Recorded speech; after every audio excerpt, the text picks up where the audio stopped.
Well, hello again. Welcome to Horror in Detail. Today we are going to share Wendigo encounter stories. First story. This story was shared by Onyx_Ox. I think my mom was cursed by a Wendigo. Every family member of mine, including myself, has had an encounter with the paranormal or supernatural at one point in their lives. From the little people that kept my great-aunt company as she lay dying in a hospital bed to myself making successful contact with something through a Ouija board. But this I don't have an explanation for.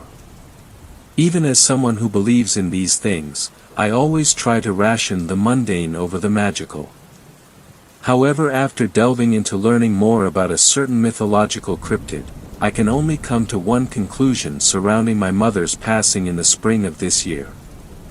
I used to live in the mountains in Northern California with my mom, who was a single mother, and the place we stayed at was a house that was owned by my aunt.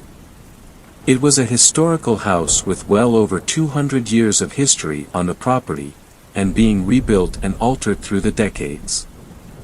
This house was situated in the thick of the wooded mountain, and forest stretched for miles beyond. In the front ward was a wall about 3 feet high, and on top was a hill that inclined upwards. Back some 10 yards of grass that terminated at a fence, beyond that was just woods and a small hiking trail. When we moved into this house, I was just starting first grade, and what I'm about to tell of has been happening regularly until we moved out when I was in middle school. My mom was also deeply spiritual and also believed in the supernatural, though I don't think they knew what she had possibly encountered. When I was sent off to school, my mom stayed back at the house to do paperwork for an ongoing custody battle. When she was alone or when I was out of sight was when it started happening.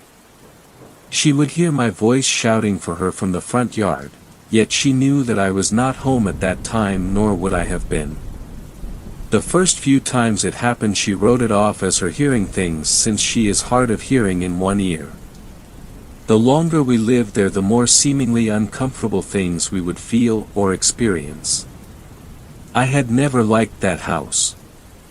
I always felt like I was being watched in one way or another. Especially outside, coming from just beyond the property fence. A few times she was with some family friends out on the back porch that overlooked some sparse patches of forest and the valley. She would invite them over when I is at school still, so that she can focus of relaxing. That's when she heard my voice again, calling to her from the wooded patch. This time her friends also heard it. Confused, they asked my mom, shouldn't I have been at school at that time, and why was I playing outside in the woods? I wasn't, she told them that. At the same time, around the times that my mom supposedly heard my voice, a foul smell would linger around the property. When I would come home, or find my mom if I was off inside the house, my mom would keep asking me if I was really at school today and I didn't just skip school. I always answered honestly that I was at school. The most vivid memory that my mom had of an encounter with an unwelcomed friend on/around our property was one night in 2014, when I was in 4th grade, a magnitude 6 earthquake hit an adjacent county. Our property was very close to that county, and she was literally shaken awake. Note: the bedroom we were sleeping in had the bed right next to a glass sliding door that faced to the backyard. She tried to wake me up, but I was a heavy sleeper.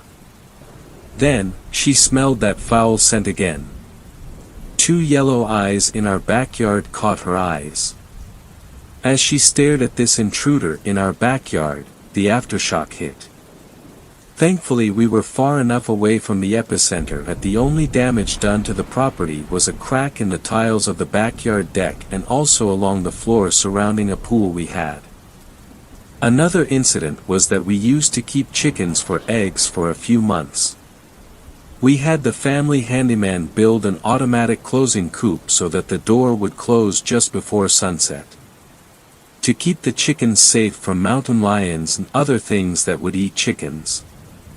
Along with a metal fenced, not the chicken wire kind but the heavy-duty ones that are used in construction sites, coop on all sides including the top to keep out the mountain lions since a few were recently spotted north the nearby regional park.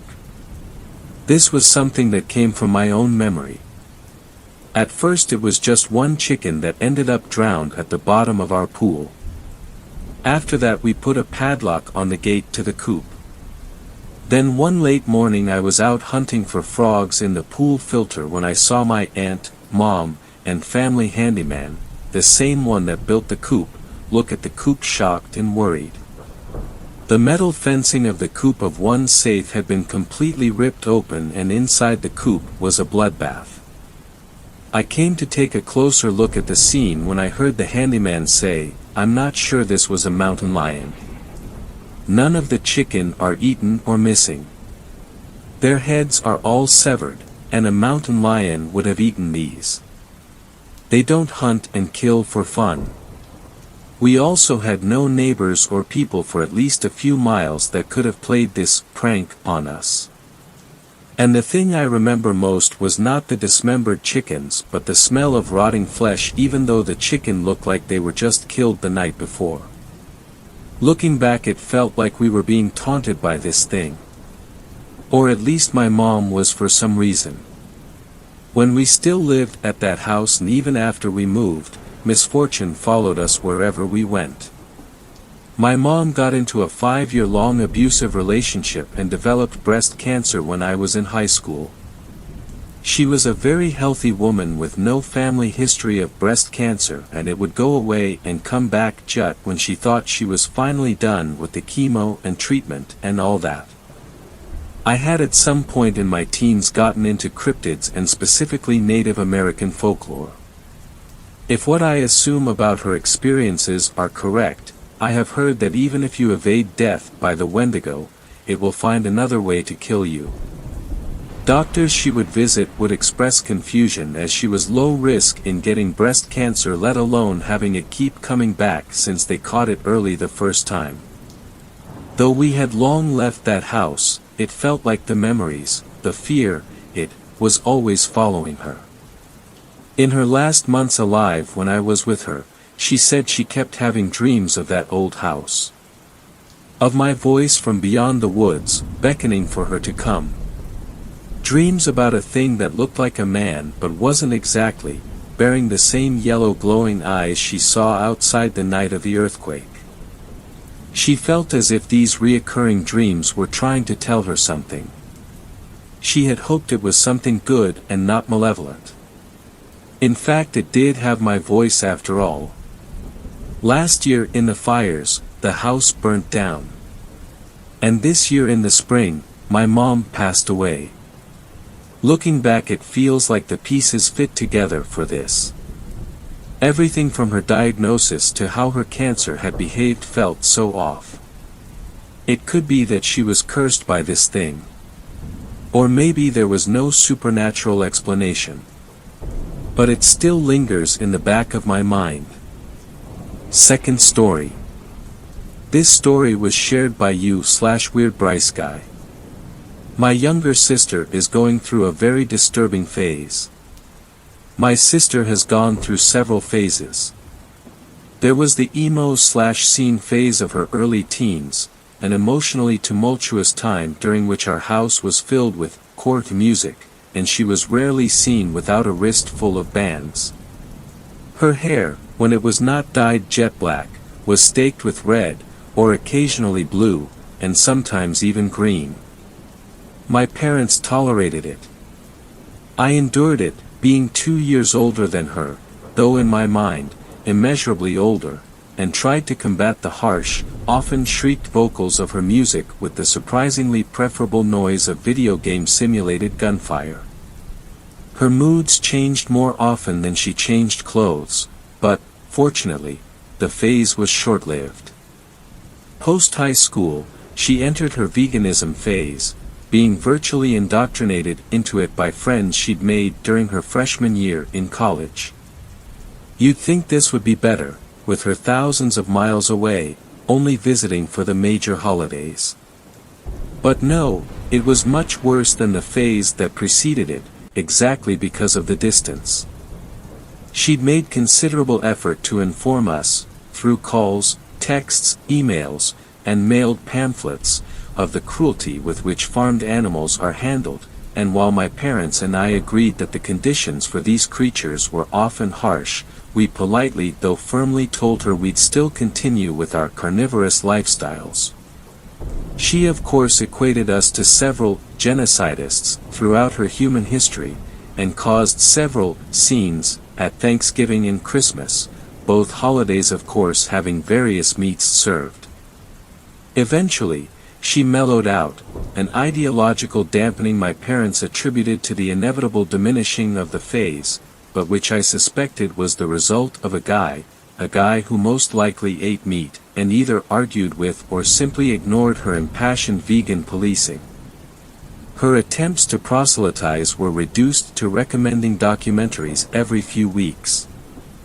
For weeks after the noted change in her campaigning, she abandoned the attempts to quiz us on the documentaries we half-heartedly watched at her request. By the end of her freshman year, she'd pretty much reverted back to her default state, amicable, non-confrontational, normal. I figured there'd be another phase, things always happen in threes, right, and waited for some dramatic pronouncement in which she declared to have finally seen some previously obfuscated truth. But she remained normal throughout her break, during which she stayed at home in her old room. I had yet to move out. I'd had the same job for the last several years and they'd given me a managerial position when I'd graduated high school. She finally showed us pictures of her new friend, and I of course flaunted the confirmation of my suspicions to my parents behind my sister's back.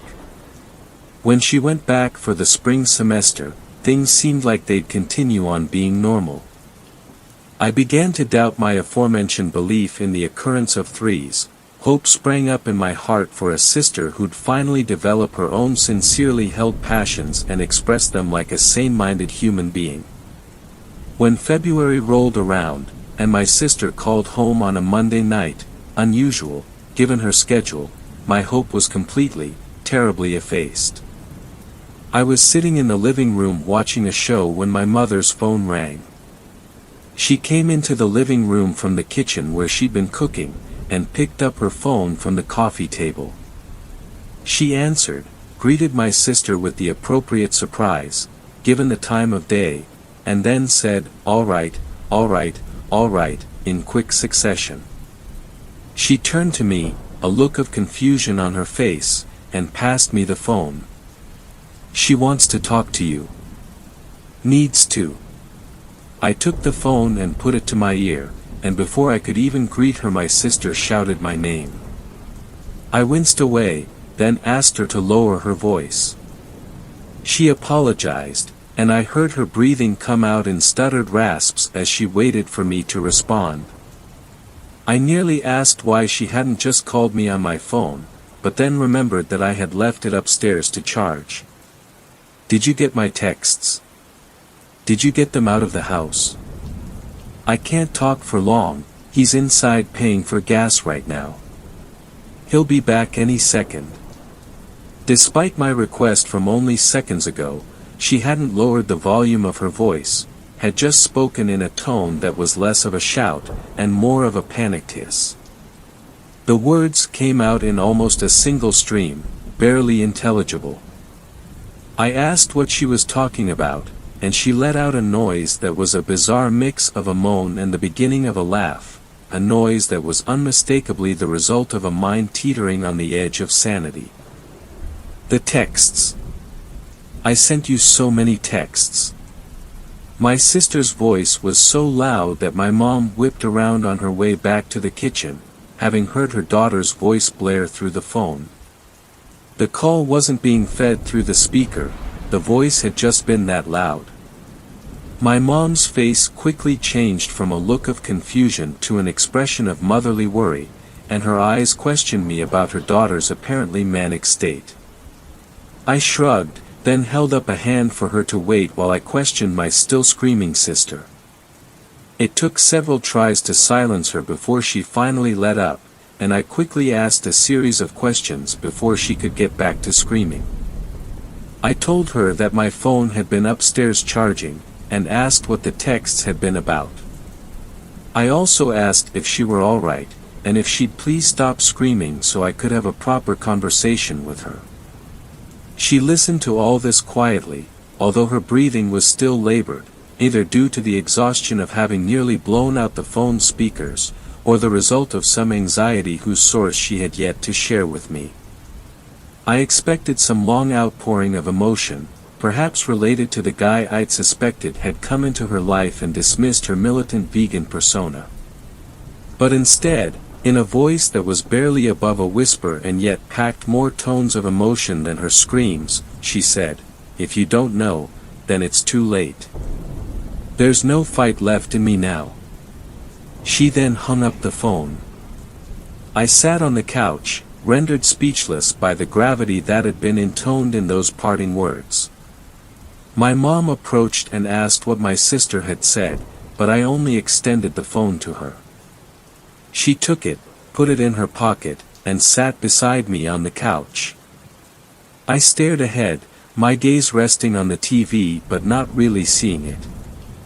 My sister's words, though vague, had carried an indescribable suggestion of bleakness, of ill-fated mortality.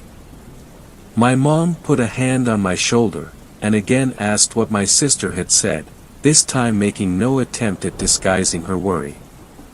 My expression had frightened her, the dire import of my sister's words imparted through my dumbstruck face. I repeated what my sister said, though I couldn't begin to convey the way she had said it. Still, this caused my mom a great deal of worry, and she pulled out her phone.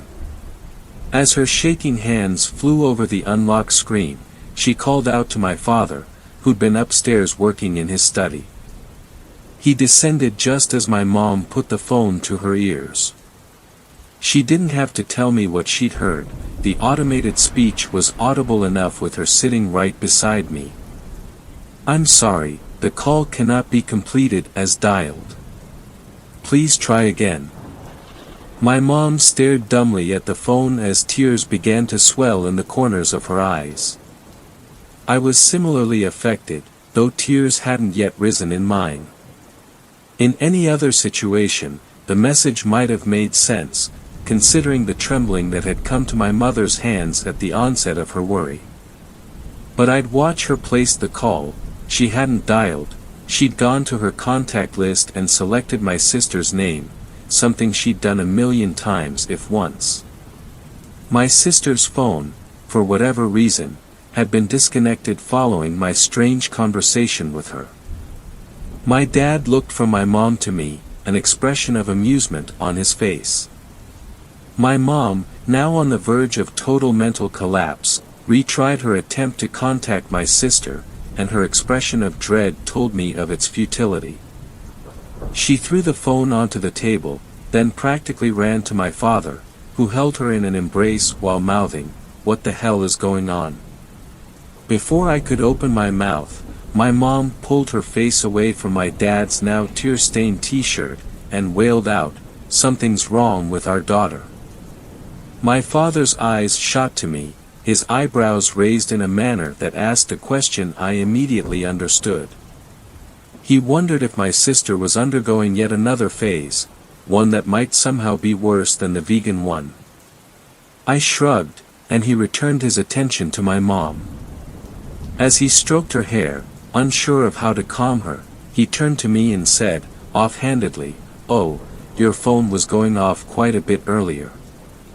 Were they expecting you at work today?" My phone. My sister had said that she tried contacting me several times. Without answering him, leaving him to console my mother despite having no knowledge of the issue, I sprinted upstairs to my room. When I returned downstairs, phone in hand, my parents were sitting on the couch. My dad's phone was to his ear, but before I had fully entered the living room, he was shaking his head. He hadn't been able to get in touch with my sister either. They looked to me, eyes full of both worry and hope that the messages contained information that would explain my sister's strange behavior and the sudden disconnection of her phone line. I unlocked my phone, and was surprised to find only 4 text messages and missed call with an accompanying voicemail. Given the circumstances, I expected to see a greater number of attempts to reach me. I opened the text messages, with the first having been sent shortly after I'd put my phone on my wireless charging pad in my room. The next one followed a few minutes after the first, the third about an hour after that, and the final text only 2 minutes after the third. I read through them all 3 times, then put my phone on the coffee table before the couch so my mom and dad could read them. My mom's trembling hand reached out, but froze mid-grab. She was petrified by the frightful uncertainty of what they might contain. My dad, a bit more accustomed to familial issues than her, he'd lost a brother growing up, grabbed the phone and read through the texts. Ordinarily well composed, his face soon shifted into an expression of distress that elicited a startled cry in my mother, who finally seized the phone and read the messages herself. A few moments later she dropped the phone and began wailing insensibly, a fit of unprecedented hysterics that neither my dad's embrace nor his soothing words could calm. These are the texts. Nothing has been changed. 4:38 p.m. You were right, but you probably already know that. Mark was the reason. It started with jokes. He'd say things like, "Plants are alive, too. You're just trading one cruelty for another." He'd call me, "Terror of the Trees," or, "Broccoli Butcher." Things worsened after that, though. He'd sneak meat into my foods. Nothing major, just bits of bacon or beef or ham cubes, but still enough to where I'd taste it, and feel guilty at how good it tasted. Then he'd laugh, and do something to make me forget about it, or outright forgive him. It went on like this for weeks, until he stopped trying to make it up to me, and insisted that I suck it up, and stop whining about rightfully indulging in the meat of weaker species. Unfortunately, I did. I ate the meat, and became a vegan only in name. 4:43 p.m. We had stew the other day. Meat, potatoes, carrots, onions, it was really good. I've basically been living with him. He lives in a decently sized house off campus, in a pretty nice neighborhood. His parents are pretty rich, and bought him the house after his mandatory first year in the dorms. Ordinarily, I'd cook something and bring it over, but that day he insisted on cooking, and said that I'd be eating meat. It wasn't a question or a statement that left room for argument, but an order. I was tired of fighting, of resisting, so I went along with it, just wanting to have a nice day with him. We ate, and oh my God, the stew was amazing. I hadn't had something so deliciously savory in years. It made the relatively simple meal seem like something that had been expertly and painstakingly prepared. Mark was happy to see me enjoy it so much. But there was something off about the happiness. His expression became a bit too happy, more than just an expression of pride or relief at a guest enjoying his cooking. 5:33 p.m. You have to believe that I had no way of knowing or even suspecting the truth. How could I have? I'd never tasted it before, and even though it hadn't tasted normal compared to past experiences with meat, no one's mind would naturally make such a terrible leap. When he brought me into the basement and showed me the refrigerated section, I was understandably shocked. It's not often, if ever, you hear of someone butchering and storing their own meats. But when he opened the massive steel door, I knew at once what I'd just eaten only minutes before. The chilled carcasses hanging from hooks in that cold, misty space weren't those of animals. I recognized that immediately. I was shocked, disgusted at myself and the sight before me, and scared of Mark, because at that moment I believed that I was going to join those butchered forms. There were even a few empty hooks suspended from the ceiling, swinging eerily from some cooling draft. 5:35 p.m. I'm still afraid, but now the source of my fear is different. I'm not afraid of Mark anymore.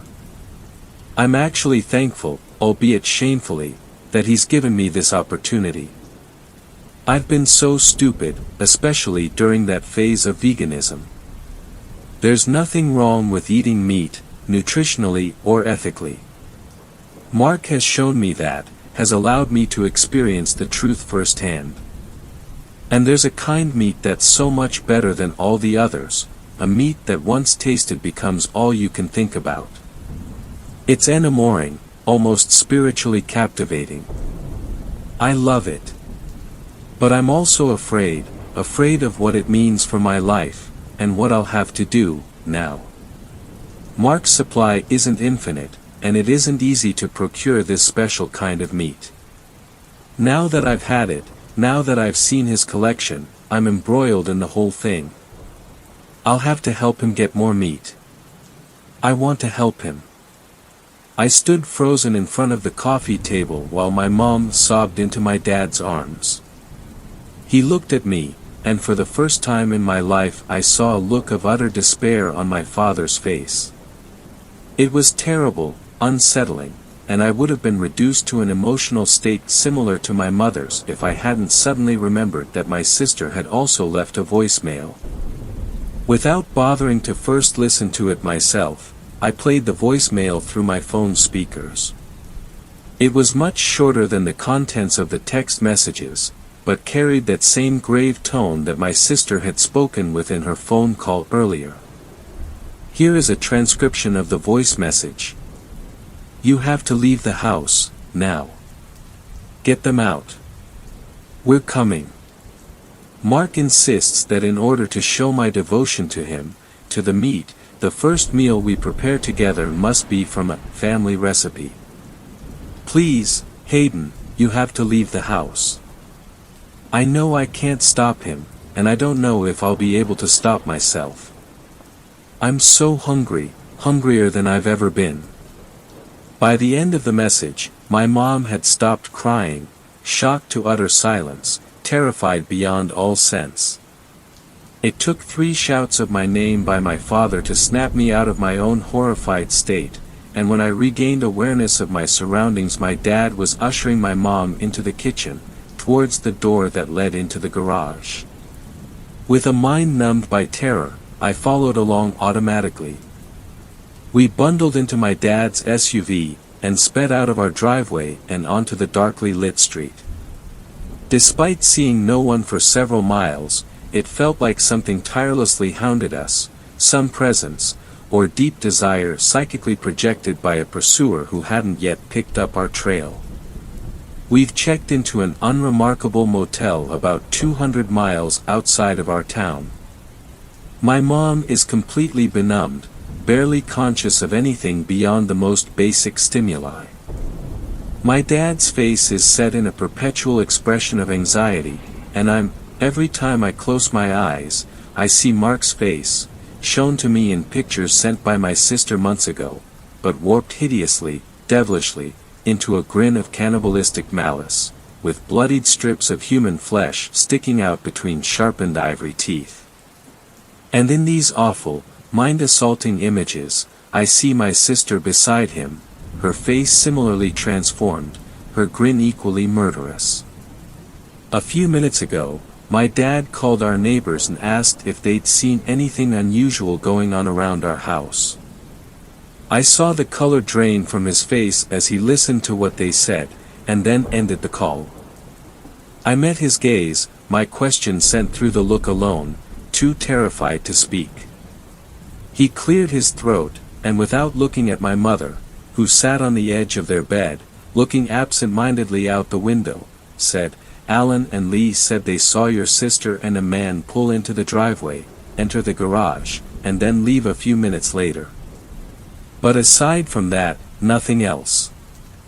My dad put the phone on the bedside table, turned off the lamp, and gently laid my insensate mother on the bed beside him.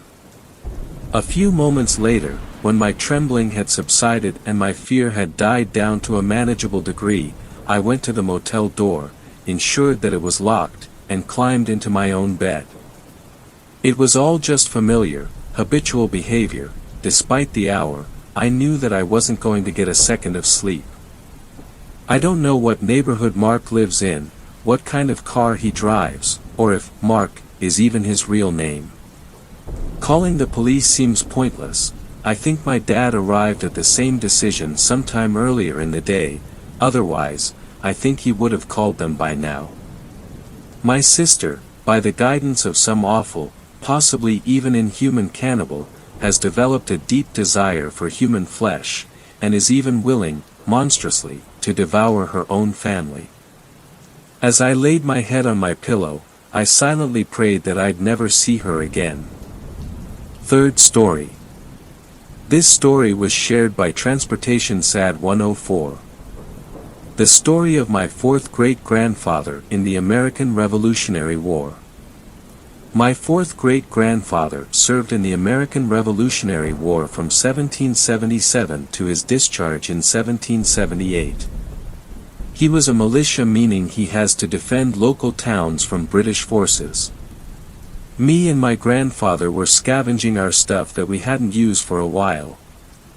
We went to our ancestor's house in Massachusetts, my fourth great-grandfather, to drink beer and talk about friends and family. It was a nice house. There was a fireplace and a casement window. After our talk, my grandfather got up and went into a room. Returned with a small book which looked like a diary, and I was correct.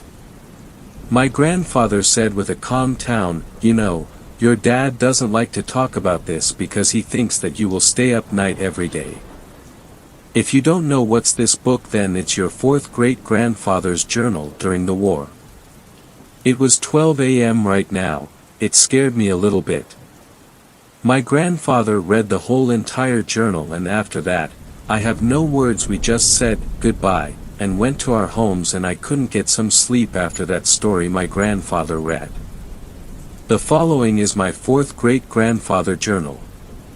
November 13th, 1777, I have been enlisted in the Continental Army.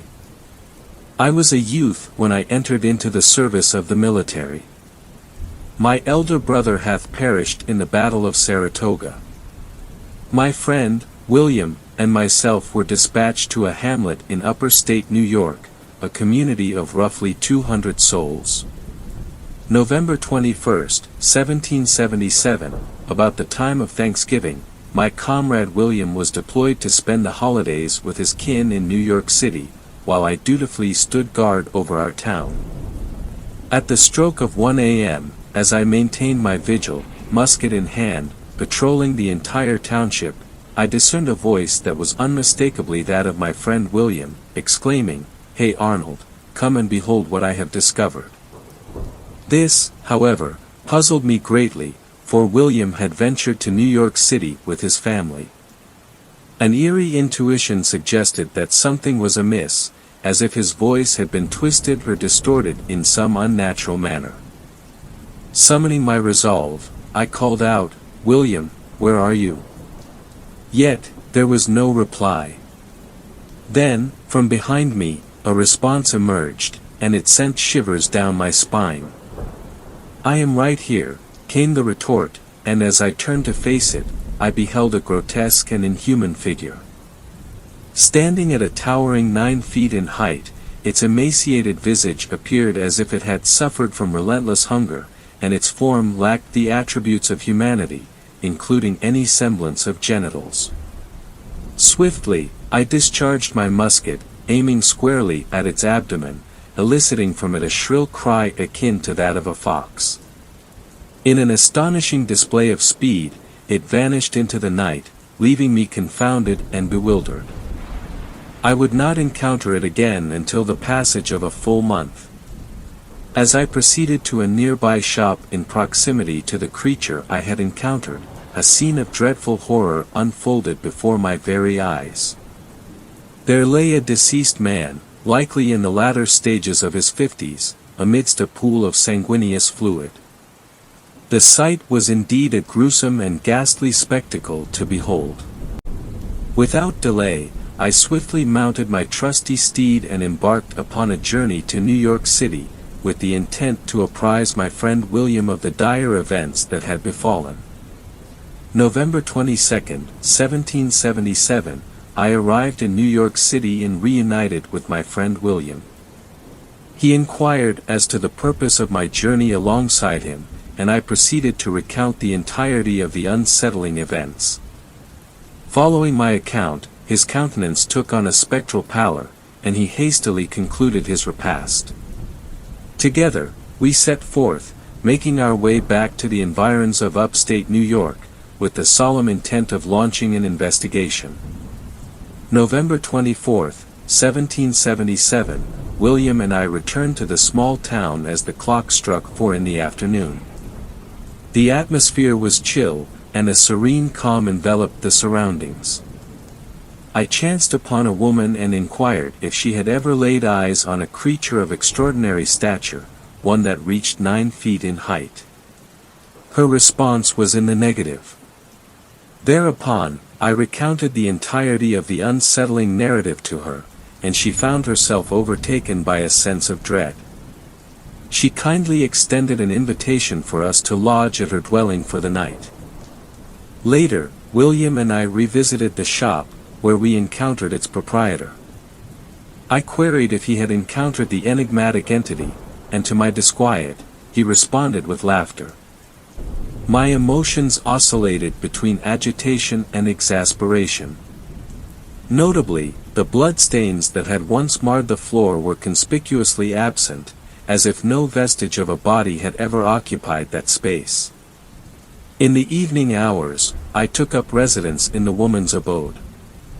While William slumbered soundly, I gazed out into the wooded expanse through the windowpane.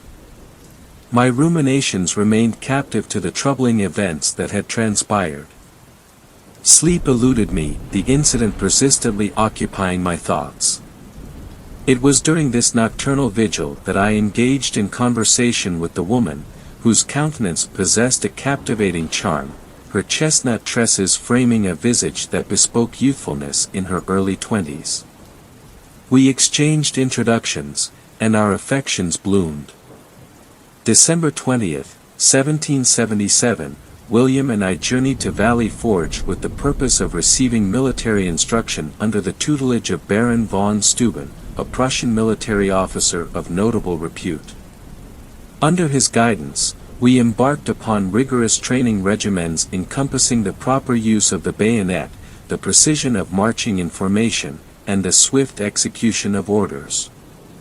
The toil was relentless, and I found myself beset by fatigue, akin to the weariness that befalls those toiling in the fields, such as slaves laboring under the unrelenting sun, gathering rice or tending to tobacco.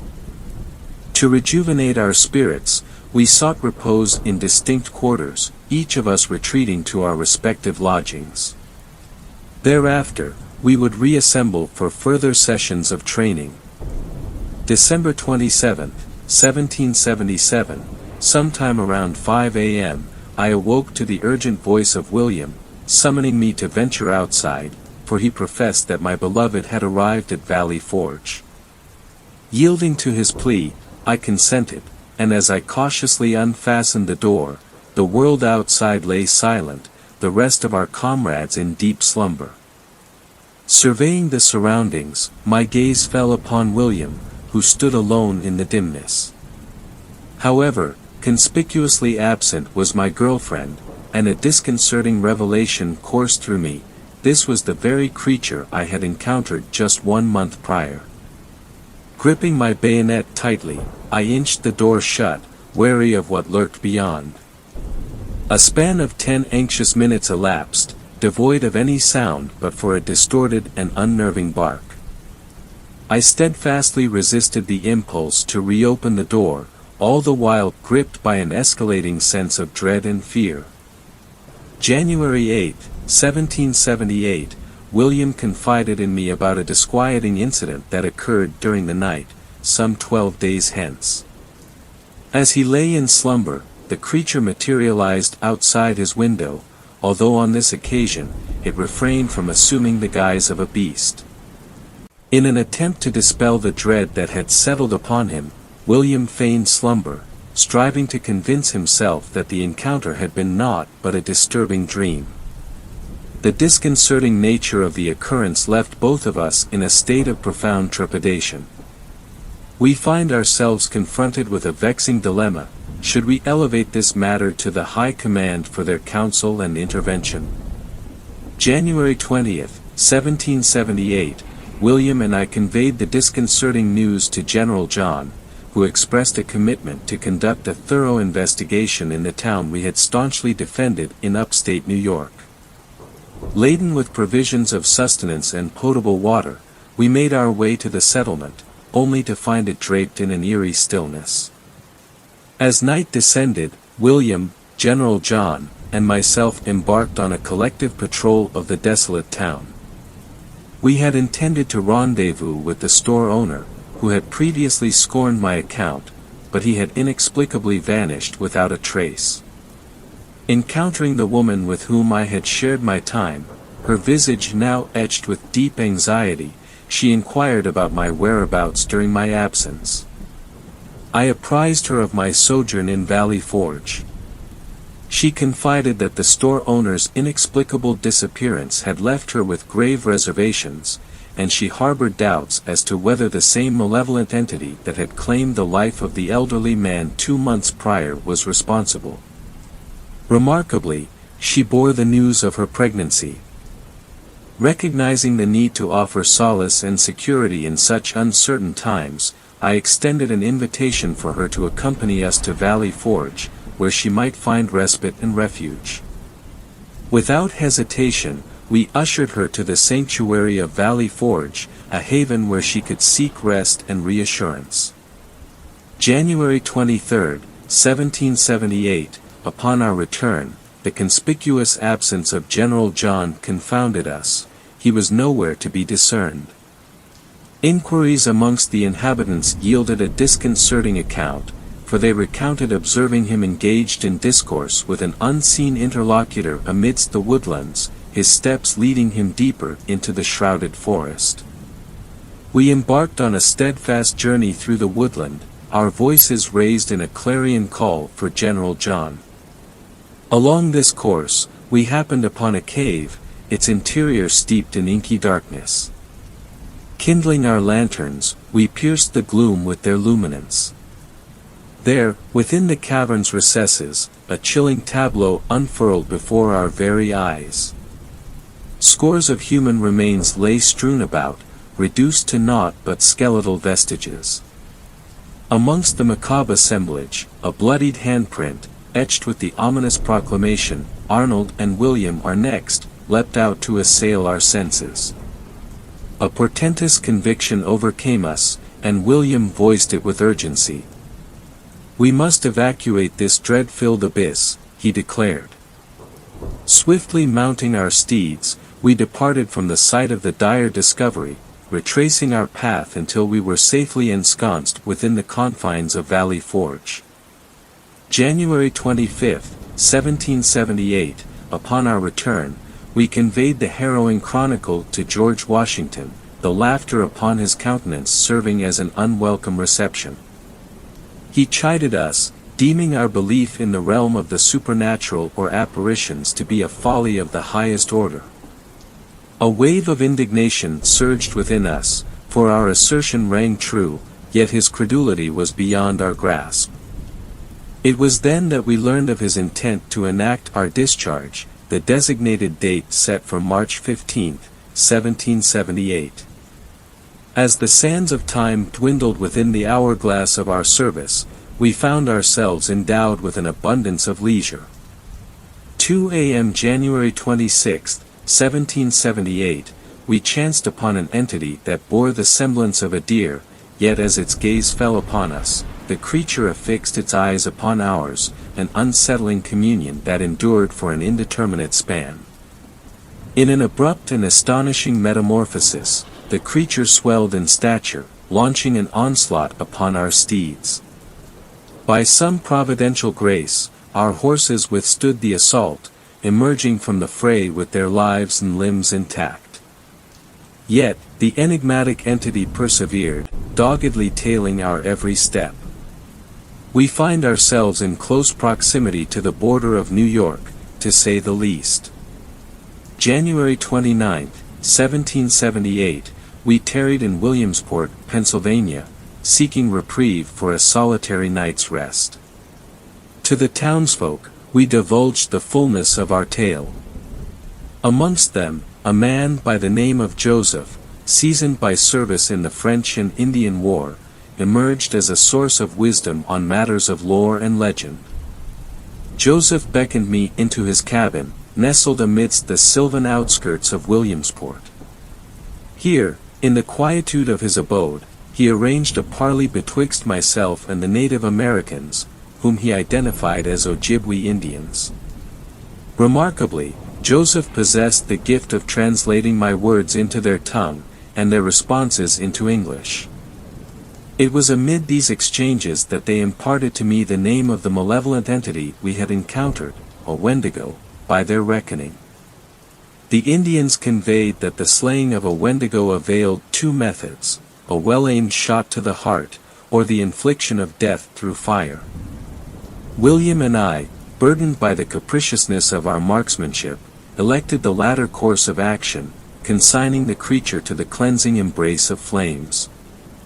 February 15, 1778 to February 16, 1778, I returned to Valley Forge and imparted to my beloved the course of action I had charted.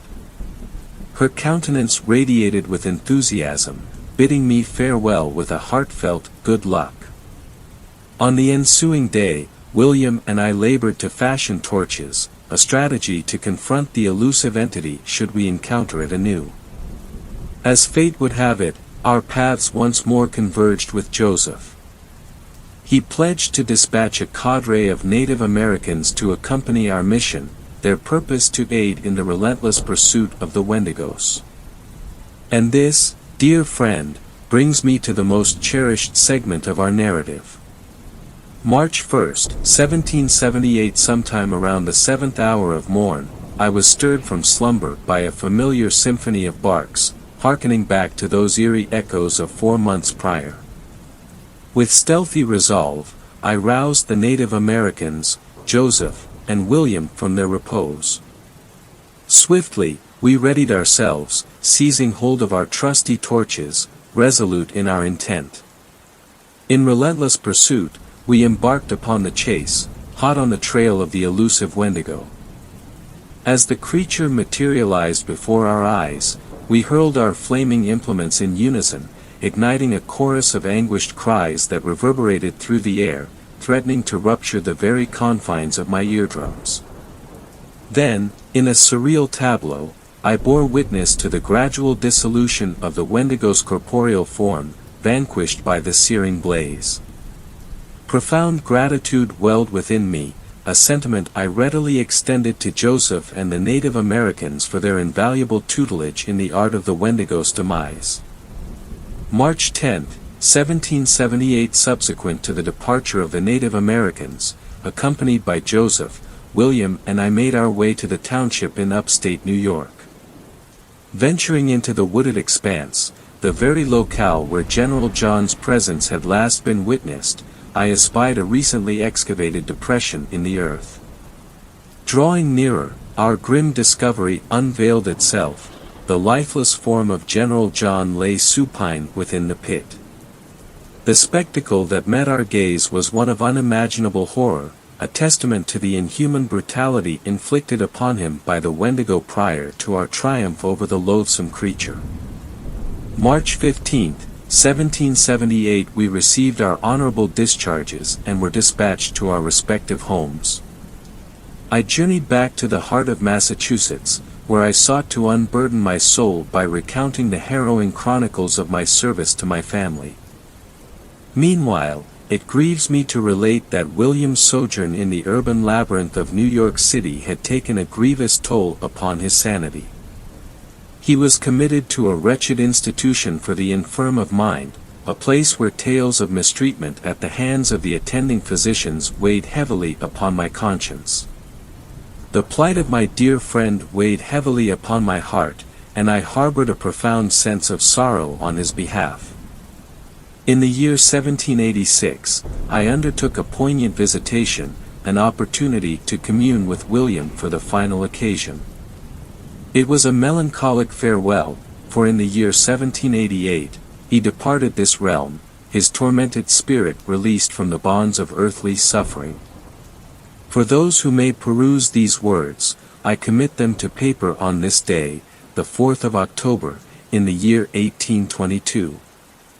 A span of 44 years has elapsed since the nightmarish ordeal befell me. The specter of those dire events still haunts my thoughts, a disquieting presence that time has failed to diminish. I must extend my profound gratitude to Joseph and the Native Americans whose valor led to the demise of the creature. Yet, even as I draw solace from their triumph, I cannot fully quell the apprehension that one day, the malevolent entity may rise once more from the abyss. Alas, I am compelled to acknowledge that my days are numbered, for infirmity has taken hold, and my journey upon this mortal coil nears its conclusion.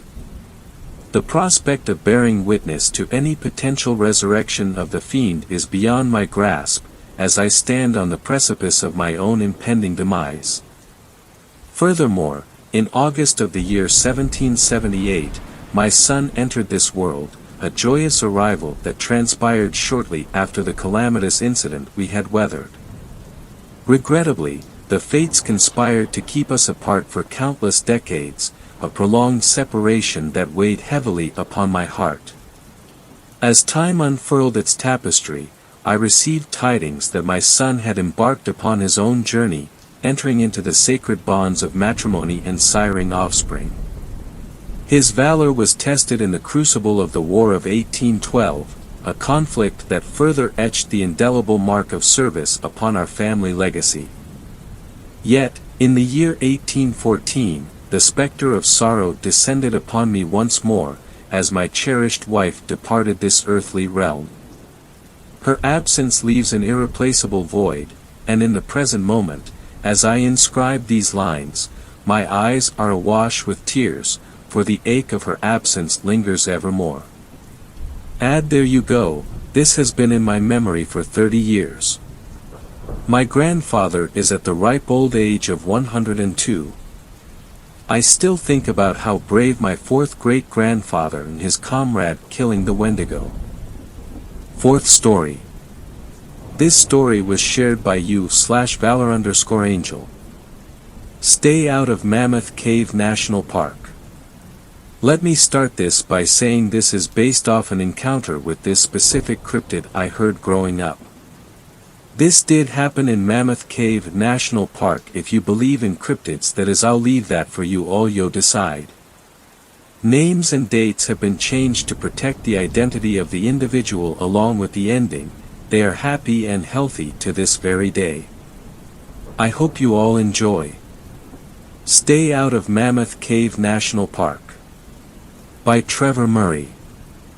I have always loved the woods. Ever since I was a small child I have found more comfort in them than anywhere else. It wasn't until my adult life that this changed. It all started on a normal camping trip during a cold November weekend. Most people would have canceled the trip due to it recently raining, and with a high of 37 all weekend long. However, I enjoyed the extra challenge. The trip was to Mammoth Cave National Park in south-central Kentucky. For those of you who aren't in the know, Mammoth Cave is the largest cave system in the world, with a beautiful national park full of amazing trails and places to go canoeing and all your other favorite outdoor activities. That is, of course, on a surface level. Many locals know not to go on the north side of the park at night alone or even in a small group. Quite a few people have gone missing over the years, and very seldom is it on the south side of the park. The park is split down the middle by the Green River, which stretches across the park from east to west, connecting Nolan Lake and Green River Lake, both of which being popular spots during the summer for camping. Everyone's uncle had seen Bigfoot in these woods. Heck, I'm sure that they also shared a sandwich a time or two. I've never believed in the paranormal. I think it can all be explained away by logic and reasoning. Saw a ghost? Yeah, right, that's just your brain imagining it. Did that light turn off on its own? Sure, might want to call the electrician to fix the crappy job the first electrician did while the house was being built. In saying that, I will admit that I do enjoy a good story, especially creepy ones found across the internet, especially those of the local urban legend across Kentucky of the Goat Man or the Barilla. For those who don't know what the Barilla is, it is a local legend in south-central Kentucky about an animal frequently seen at Native American burial grounds and local cemeteries at the edge of small towns. It's described as having short black/gray fur with a massive waist and even larger arms. It didn't get the name Barilla for nothing. Its head is being described as that of a large wolf with long pointy ears, amber eyes, and a short stubby snout. Some have described it more along the lines of what a stereotypical werewolf would look like. And for the Goat Man, well, we have all heard that tale before. I don't think it needs any introduction. Anyways, back to the camping trip. I was going alone this time. I thought about bringing my son along as he had just recently turned 13 and I felt more comfortable taking him on longer, harsher trips with minimal gear. He always seemed to enjoy camping, but this was out of his league. It was too cold and the trail was too harsh and unforgiving for anyone without proper experience. The trip itself was over the course of 2 days. The first was hiking up to the site, which was set up on the highest point in the park.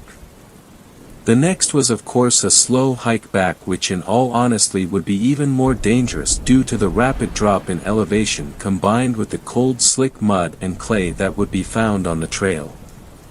I always made sure to pack lightly on hiking trips like this to really push myself when it came to my survival skills.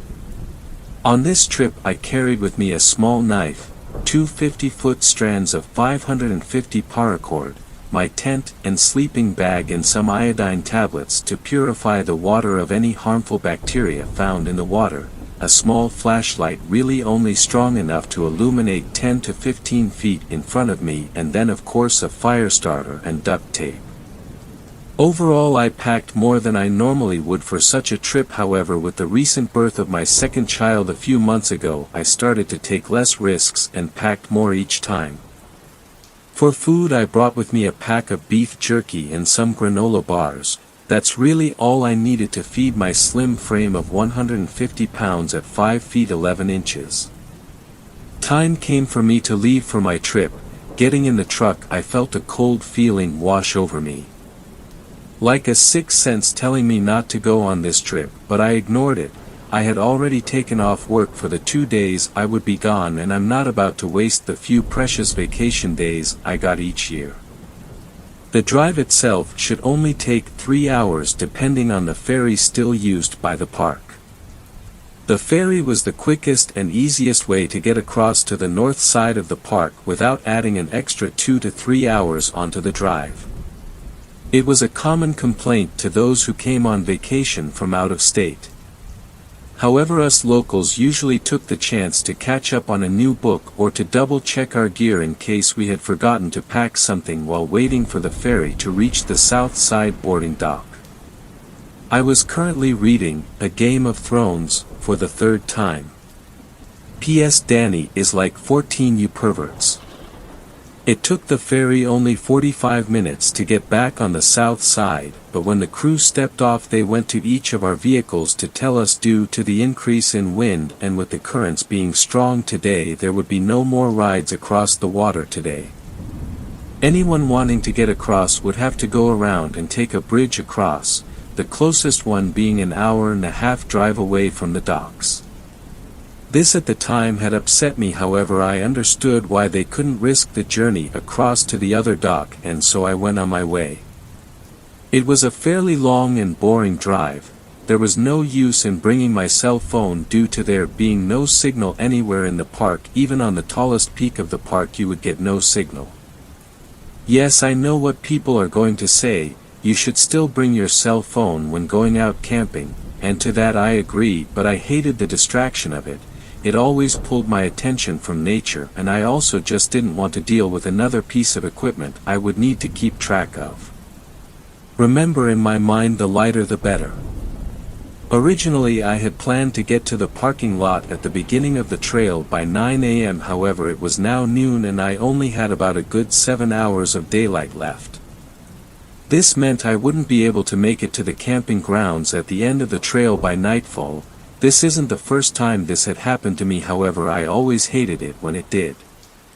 Hiking up the steep incline even in perfect conditions at night was dangerous and heavily advised against by park rangers, so I would have to make do and set up camp at the first area I could find after sunset started and wake up early tomorrow to catch up on the 3 hours I've lost due to the ferry. The first 3 hours of the hike went perfect. I saw a timber rattlesnake.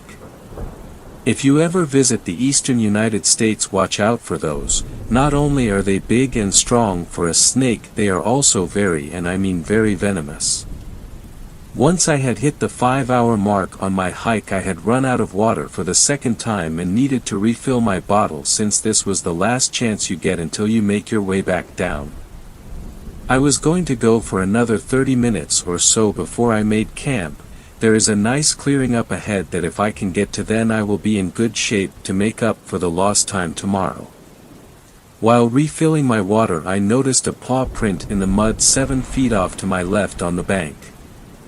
It was undoubtedly a canine print left from where what I presumed was a coyote coming to stop for some water sometime in the last 24 hours. That was until I got closer to the print and realized just how massive it was.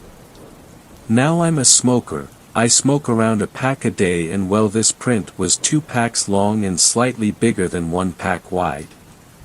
Let me translate that for all the non-smoking readers. Whatever made this print was massive. There's no way a coyote made this print, but there aren't any wolves in Kentucky. There's also no dog breeds I know of that have prints that big. Whatever made this was massive, and well, I had no intentions on staying here by the river and wait for its return. I hurried back onto the trail, this time with more pep in my step, so I could hurry and set up camp to offer some protection if whatever that thing that made the print was still around. I made it to the clearing and set up camp just as the sunset was starting to fade into dusk.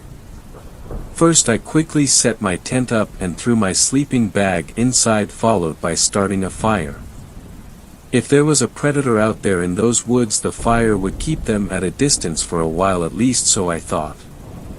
I next used my 2 strands of 550 paracord and tied them around the campsite at knee level to act as a tripwire for anyone or anything coming on to the campsite, to give myself a few more precious seconds of time to react. I finally sat down and tore into the pack of jerky I had packed. This gave me some comfort and relaxation, as now I had food in my stomach and a fire to keep me warm. Then I heard it snap. My blood went cold as my mind went a million miles an hour as to what could have made that noise. Was it a person? Could it just be some sort of animal like a deer just passing through? What if it was that creature that made the pint back down at the river? Whatever it was large and heavy, as I heard twigs snapping louder and louder as it drew closer. Who's out there? Announce yourself. No answer came. I have a gun and I will shoot if you don't announce yourself. It was a lie, however it was a bluff that had gotten a response countless times over the years, however still no answer came. Whatever was making these noises was heavy. It had to have been several 100 pounds for it to make twigs snap that loud, like they were bones being broken with each and every step. That's also when I noticed just how much distance the creature had covered in only a few seconds. Whatever it was, it couldn't be human. Its pace was too slow for the amount of ground covered, and the steps were too loud and powerful for it to be a person. Some time had passed before I heard anything else. The steps had stopped just outside of the light my fire produced. Whatever this thing was, it was smart and understood to stay out of the light where it could see me and I couldn't see it. And there we stayed for what felt like an eternity, unmoving, trying desperately to stretch the little bit of spare wood I gathered to keep the fire going as long as possible. It was waiting for the fire to die out, but I wouldn't let it. I couldn't let this thing get its chance to attack me in the dark. I knew if it really wanted me, all it would have to do is come right into camp and have me for dinner, but it never came. Some time had passed and the fire had come to its small, desperate final breaths of life when I decided to head into my tent, thinking the creature had moved on to choose another target. That's when I saw it, those awful amber eyes, cold without emotion. They struck utter fear into me. This creature was massive. It had to have been at least 8 to 9 feet tall. I couldn't see the body, it was too dark for that, but those eyes. Those cold, terrible eyes will haunt me for the rest of my days. I still see them to this day, every night laying awake and in my sleep.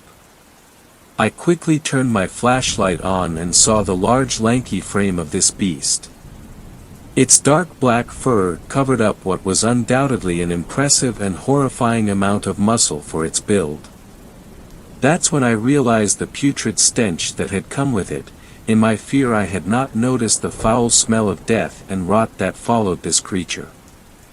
It only took the smallest moment to react and drop down to all fours and let out the lowest, most awful growl I ever heard. It could be felt in my soul. The anger and hatred this thing possessed could only be described as pure evil incarnate.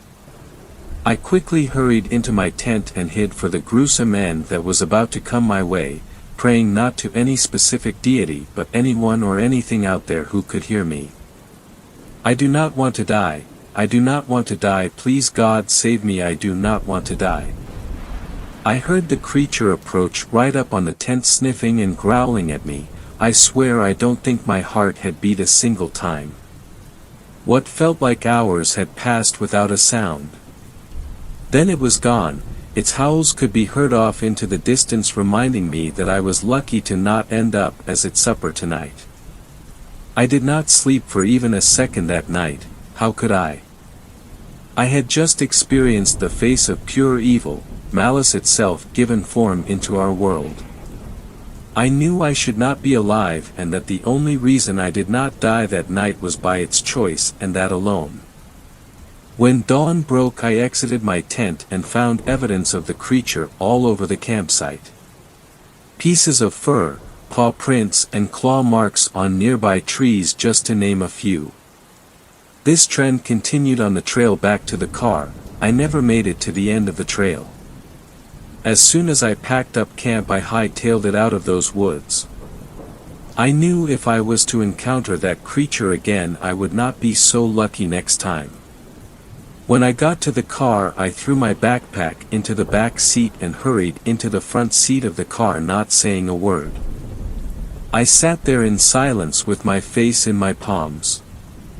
When I looked up I saw its amber eyes staring at me, looking at me with a pleased expression on its face of the terror and trauma it had just caused me. This thing. It was intelligent. It wasn't after me to kill or for sport, it was after me to make me suffer.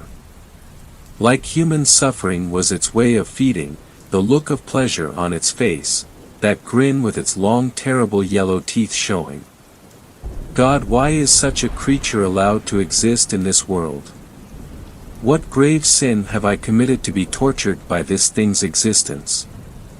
I started the car's engine and drove off, driving well over the speed limit. Every now and then at a stop sign I would swear I saw those amber eyes, but each time when I looked again they were gone.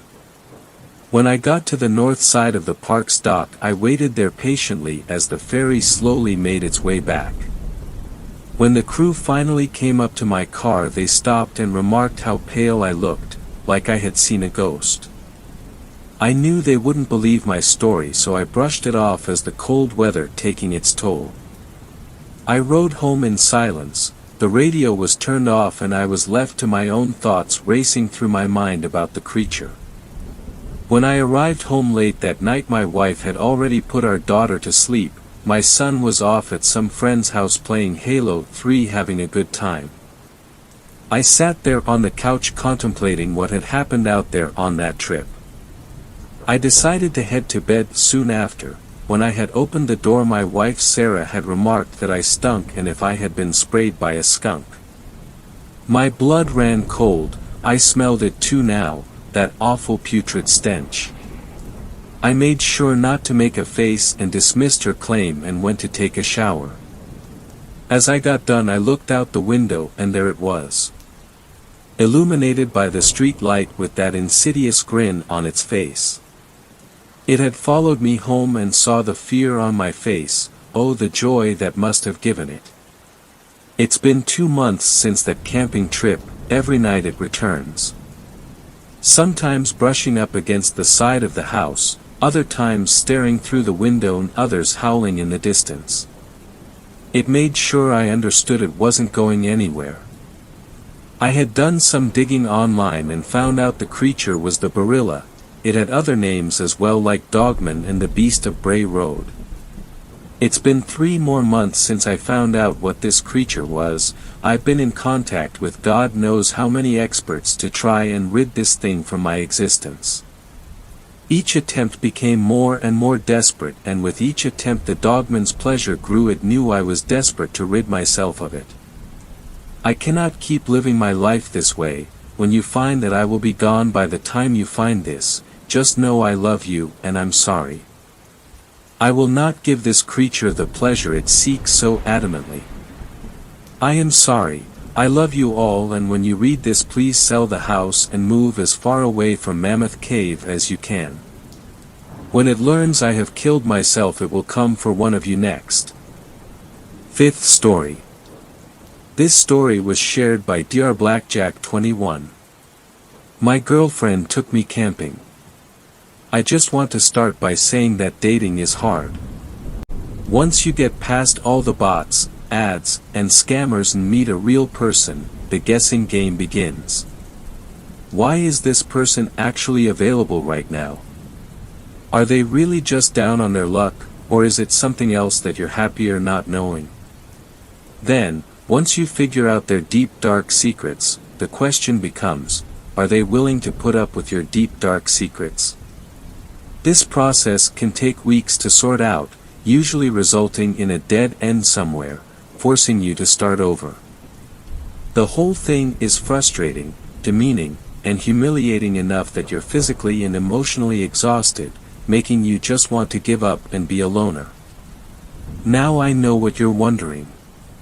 What's this got to do with anything? Well, it's kinda simple. A little bit ago, I wrote about how my girlfriend, Wendy, never eats and that I heard some unsettling things at her house the last time I visited. Well, I decided to keep seeing Wendy. Sure, she might have some unusual habits, but she makes me feel good about myself, and I'm happy with her. So what if she never eats or chases off bears while nude in the middle of the night? Compared to returning to the dating scene, that's really not so bad. We even have nicknames for each other now, Country Girl and City Boy. I'll let you guess which is which. Anyway, that's a rather long and roundabout way of saying that, yeah, I went on that camping trip with her, and things didn't go quite how I expected. First off, I wanna say that she was right. The forest really is beautiful.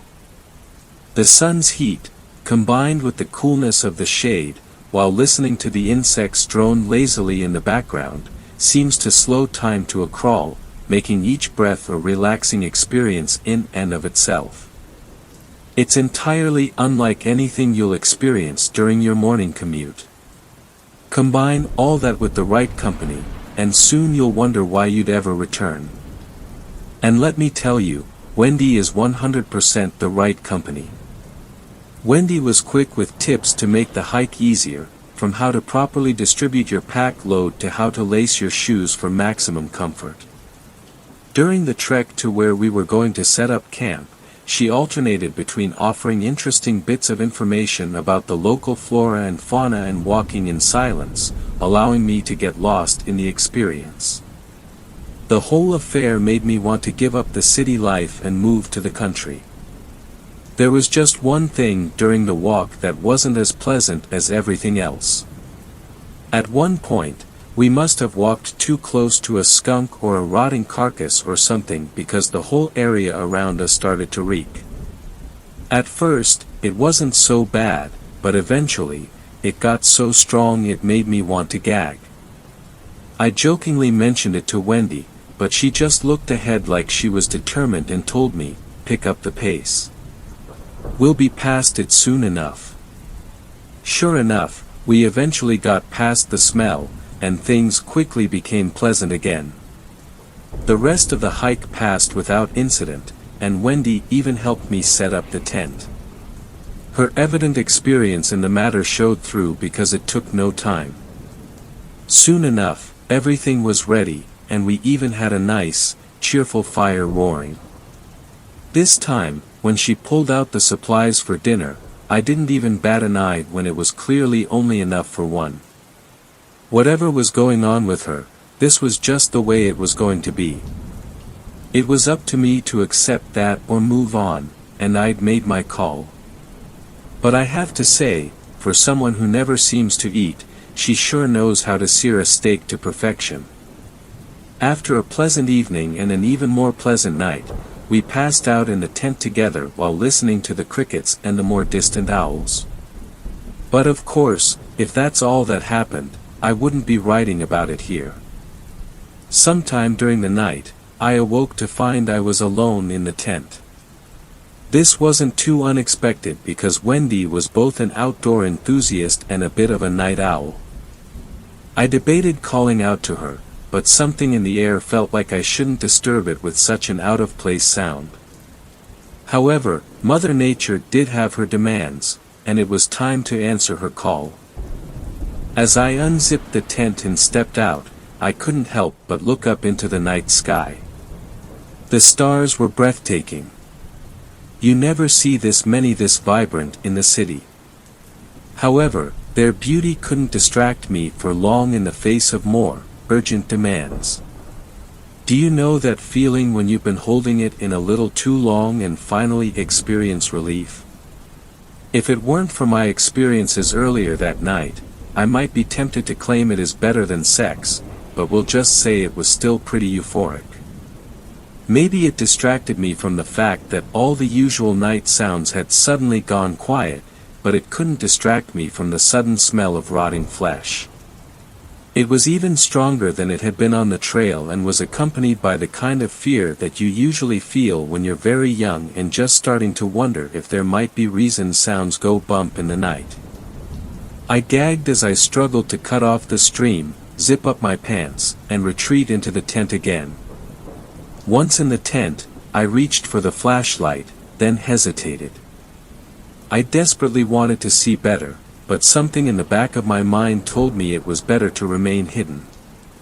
Of course, I don't know how well hidden a blue tent in the middle of the forest can be, but turning on a flashlight would be like activating a beacon for everything within a few miles to see. I sat in the dark for I don't know how long, feeling my heart pound through my chest loud enough that I was sure whatever was out there could hear it clearly. Thankfully, the smell eventually faded, but I was still so high on adrenaline that I knew I wouldn't sleep another wink for the rest of the night. Or so I thought. The following day, I awoke with Wendy cuddled in my arm, with one of her legs and arms draped over me, and once again, she was totally nude.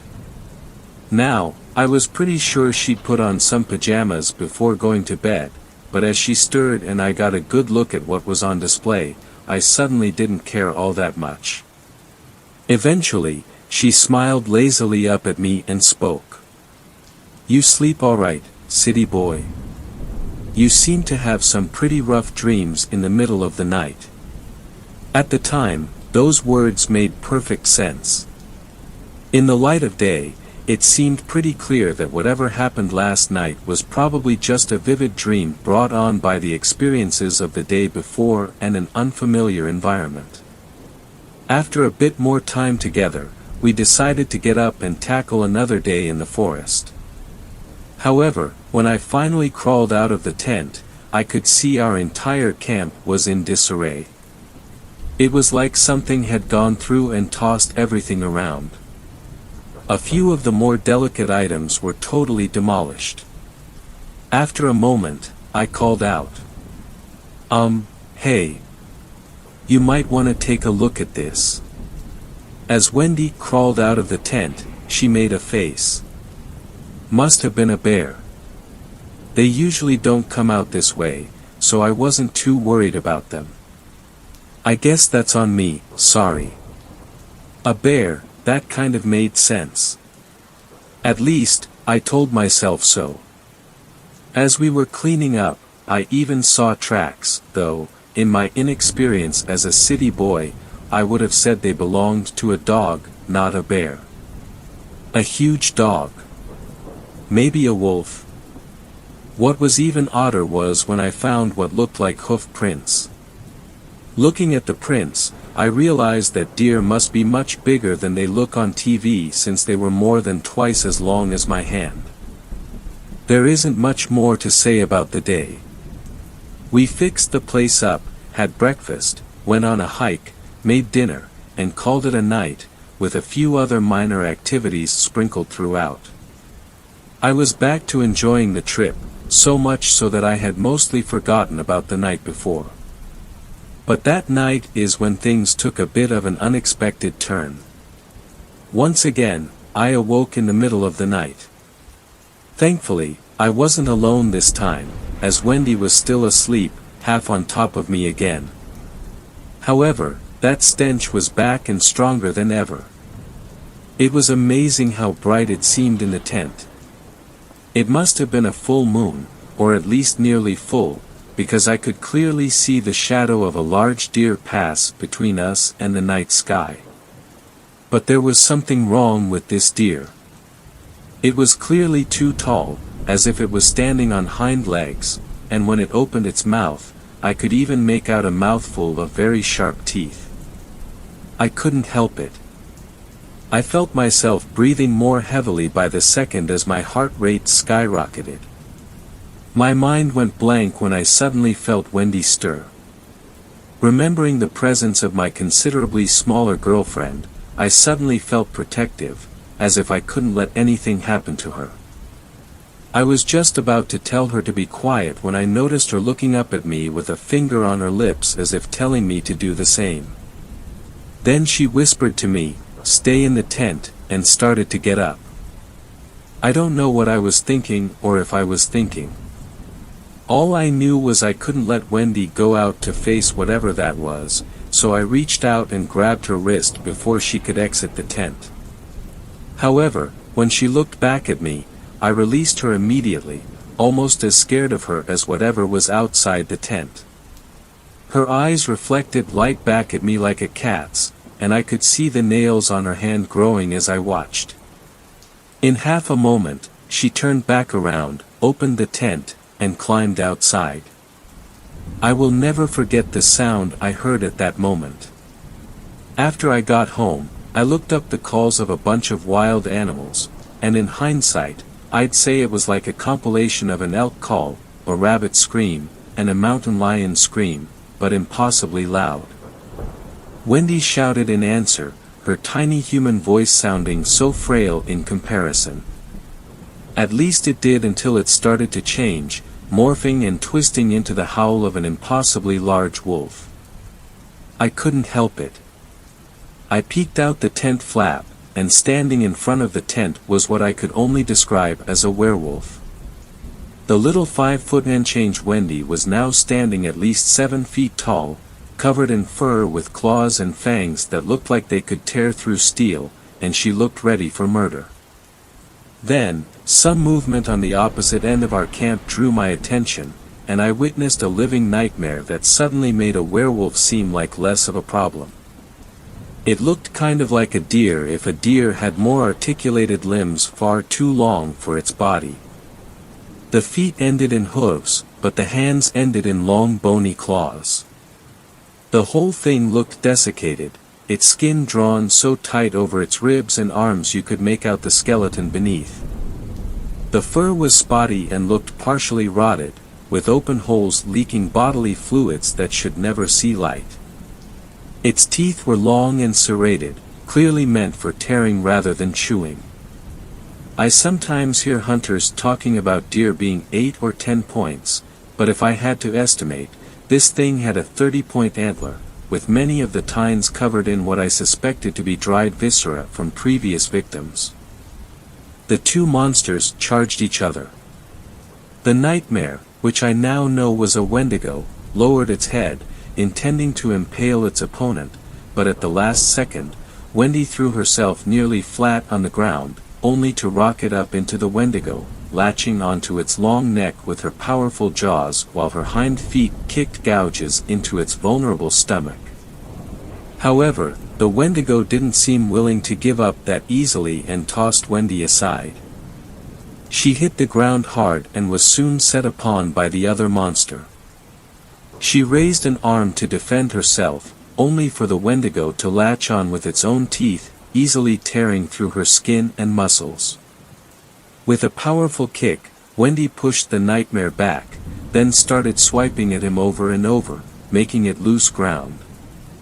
However, lowering its head, the Wendigo charged forward again, and this time, Wendy wasn't fast enough as the Wendigo caught her on his antlers and flipped her over his back, with new blood darkening the tips of the tines.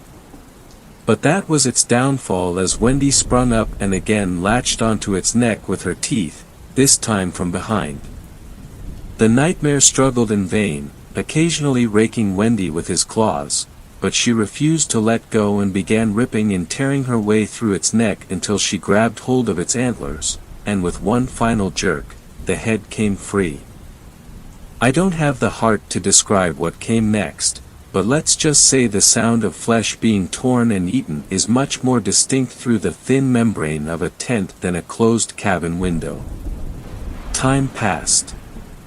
At least an hour, maybe 2 or 3. It's hard to say for sure. I don't know what I expected to happen next. Maybe I was going to be next, or perhaps I'd wake up from this nightmare, but eventually, the adrenaline passed, my eyes grew heavy, and I fell asleep again. When I awoke in the morning, I was alone this time. There was no sign Wendy had come back. I'd half hoped she'd still be here, telling me I'd had another nightmare, but I don't think I would have believed it again. It was kind of sad and lonely packing up our things by myself. I debated bringing Wendy's stuff with me, but I'm not that good of a hiker and wasn't confident I could pull it off, so I just left her things in her pack inside the tent. When I exited the tent, I was more than a little surprised to see Wendy sitting calmly by the fire pit with no wounds in sight. She smiled sadly. "So, I guess I owe you an explanation." I remember hesitating, my mind blank, before I settled on the thought I had earlier. "What, you're not going to try and convince me it was a nightmare again?" She looked around at all the destruction in the campsite. Earth was kicked up, trees had claw marks gouged out, and there were signs of blood splatter everywhere. "I didn't think I could convince you this time." I nodded as I looked around. "Yeah, I guess not." Then, I looked back at her. "You know, for a bit there, I was starting to think you were the monster eating people out here." Wendy pointed at herself, then laughed. "Wait, me? Wendy the Wendigo? Don't you think that's a little too on the nose?" I couldn't help it. As weird and messed up as everything was, as disturbing as everything I learned was, this was the Wendy I knew and cared for. So, I laughed with her. "Yeah, maybe so. Long story short, we're still together. Sure, my girlfriend might be a 7-foot tall monster that eats other monsters for fun, but everyone has their quirks. Besides, dating is hard, and I'm happy where I am. Thanks a lot for watching the video till the end. Subscribe to our channel Horror in Detail.